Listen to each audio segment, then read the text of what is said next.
আপনারা অনেকেই জানেন যে ড্রাগন গাছ প্রতিস্থাপনের একদম সবথেকে উত্তম বা ভালো সময় কিন্তু চলছে জাস্ট এখন, অর্থাৎ জানুয়ারি, ফেব্রুয়ারি, মার্চ। এই ৩টে মাস বলা হয় ড্রাগন গাছের প্রতিস্থাপনের সবথেকে ভালো সময়।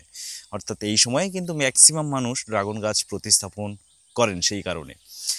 তো এই সময় দাঁড়িয়ে আমি আজকে ভিডিওটা বানাচ্ছি কিন্তু যারা নতুন গাছ প্রতিস্থাপন করেছেন বা করছেন বা করবেন বলে ভাবছেন তাদের জন্য। কারণ অনেকেই কিন্তু কমেন্ট করছেন বা এসএমএস পাঠাচ্ছেন আমাকে পার্সোনালি, যে তাদের সমস্যা একটা যেটা হচ্ছে, অনেকের একটা কমন সমস্যা, সেটা হচ্ছে ড্রাগন গাছ প্রতিস্থাপনের পরে ড্রাগন গাছের গ্রোথ কিন্তু একদমই শুরু হচ্ছে না। কারো ২ মাস হয়ে গেছে, কারো ৩ মাস হয়ে গেছে, আবার অনেক সময় দেখা যাচ্ছে যে ৫-৬ মাস হয়ে গেছে, তবুও কিন্তু একটাও গ্রোথ শুরু হচ্ছে না, কোনো কাঁটা থেকে কিন্তু কোনো ব্রাঞ্চ ডেভেলপ করছে না। এটা কেন হয় সেটা নিয়েই আজকে আমি কিন্তু আলোচনা করব। নমস্কার, আমি অর্ঘ্য, আর আপনি দেখছেন রিয়েল ফ্রেন্ডস বেঙ্গলি। চলুন শুরু করা যাক। কিছুদিন আগেও আমি একটা ভিডিও তৈরি করেছিলাম যে ড্রাগন গাছ প্রতিস্থাপনের পরে না বাড়লে আপনি কি করবেন বা না বাড়ার কারণ কি। তো সেটা নিয়ে ভিডিও অনেকেই দেখেছেন। তো আজকে ভিডিওটা আমি আলোচনা করব যে ন্যাচারালি এই না বাড়ার কারণগুলোর পরেও অনেক সময় না, এই কারণগুলো না থাকলেও কিন্তু অনেক সময় ড্রাগন গাছ বাড়ে না। তখন আমরা কি করব? বাড়ে না বা শুরুই হয় না, তখন আমরা কি করব? দেখা যাচ্ছে ১ মাস, ২ মাস, ৩ মাস পর্যন্ত আমরা মেনে নিতে পারবো। তারপরে গিয়ে যদি ৪ মাস, ৫ মাস হয়ে যায়, তবুও যদি না ব্রাঞ্চ ডেভেলপ করে, তখন কিন্তু আমাদের এটা মেনে নিতে খুবই অসুবিধা হবে। কারণ সেটা কিন্তু স্বাভাবিক নয়। কিছু না কিছু গণ্ডগোল তো আছে, আর আমি সেই গণ্ডগোল নিয়েই আজকে কথা বলবো। প্রথমে যে কমন সমস্যাগুলো নিয়ে আমি আলোচনা করব সেগুলো হচ্ছে, যেমন আপনার বাগানে যদি রোদ্দুরের ঘাটতি থাকে ড্রাগন গাছে, তাহলে কিন্তু সেই ড্রাগন গাছ বাড়বে না। যদি আপনার বাগানে প্রপারলি রোদ্দুর না পায়, অর্থাৎ ড্রাগন গাছ একদম সকাল থেকে সন্ধ্যা পর্যন্ত যতক্ষণ সূর্য উপরে থাকবে, আকাশে থাকবে, ততক্ষণ কিন্তু ড্রাগন গাছ রোদ্দুর চায়।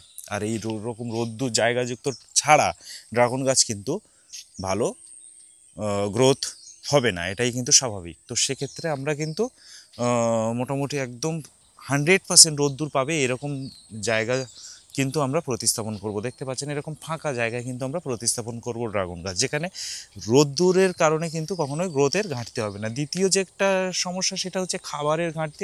আমরা অনেক সময় খাবার দিতে অসুবিধা, আমরা বুঝতে পারি না প্রথম প্রথম যে গাছে কতটা খাবার লাগবে। ক্যাকটাস বলে আমরা অনেক সময় খাবার কম দিই, সেরকম করলে কিন্তু হবে না।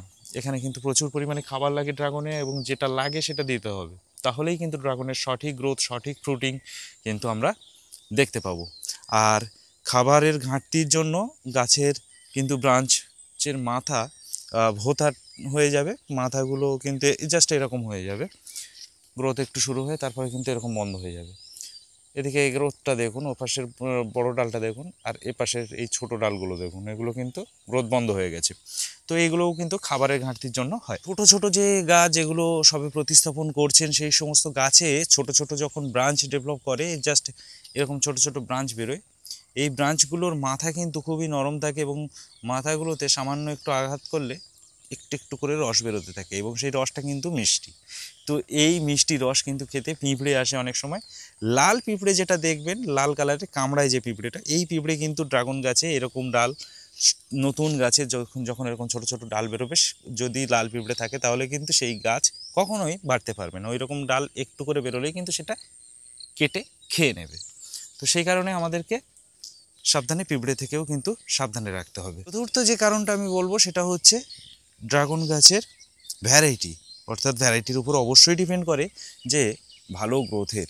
অর্থাৎ অনেক ভ্যারাইটি আছে খুব তাড়াতাড়ি দ্রুত ৬ মাসের মধ্যেই হয়তো ফ্রুট চলে আসে, উপরে উঠে নিচে ঝুলে পড়ে ৬ মাসের মধ্যেই ফ্রুটিং হওয়া শুরু হয়ে যায়। আবার কিছু কিছু ভ্যারাইটি তো এরকমও আছে যারা যে মোটামুটি ২ বছর ৩ বছর লেগে যায় শুধুমাত্র ফ্রুটিং শুরু হতে।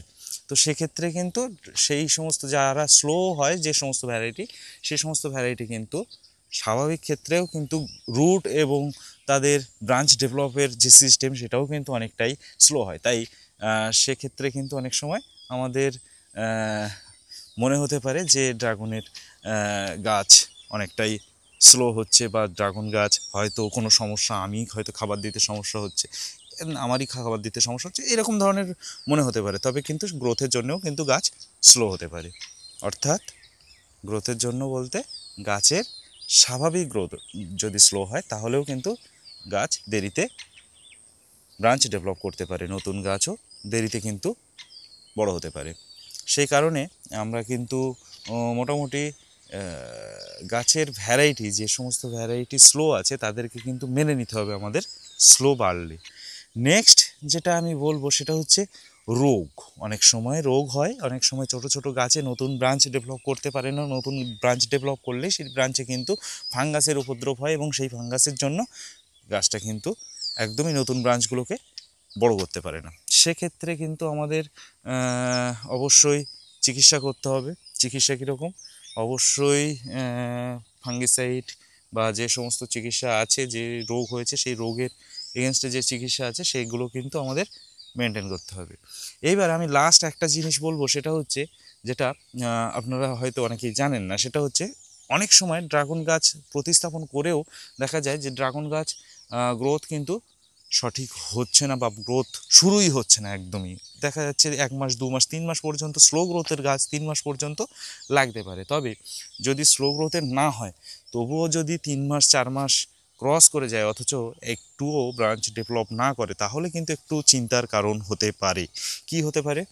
তাহলে আপনার ড্রাগনের গাছের গোড়ার শিকড়ে নিমাটোড লাগতে পারে, বা শিকড়ের কোনো রকম ফাঙ্গাস লাগতে পারে, বা শিকড় কোনোভাবে ড্যামেজ হতে পারে। যেখানে গাছের শিকড়ে যদি খাবার না তুলতে পারে, তাহলে সেই গাছ কিন্তু কোনোভাবেই গ্রোথ ডেভেলপ করবে না। তো সেই কারণে অনেক সময় দেখা যায় গাছ আমাদের একদমই গ্রোথ শুরু হয় না। গাছ প্রতিস্থাপন করে 5 মাস 6 মাস পরেও কিন্তু গ্রোথ শুরু হয় না। তাহলে আমরা কি করব? সেই গাছটাকে আমরা কিন্তু তুলে ফেলবো। যদি গ্রোথ এরকম 5-6 মাস পরেও যদি গ্রোথ না হয়, তাহলে তুলে ফেলবো। ফেলে আমরা শিকড়টা ধুয়ে কিন্তু আমরা চেক করব যে শিকড়ে কোনো নিমাটোড বা কোনো রকমের রোগ বা ব্যাকটেরিয়া কোনো ইফেক্ট হচ্ছে কিনা। যদি সমস্যা হয় তাহলে সেই শিকড়টা আমরা অবশ্যই, যদি নিমাটোড থাকে, প্রুন করব।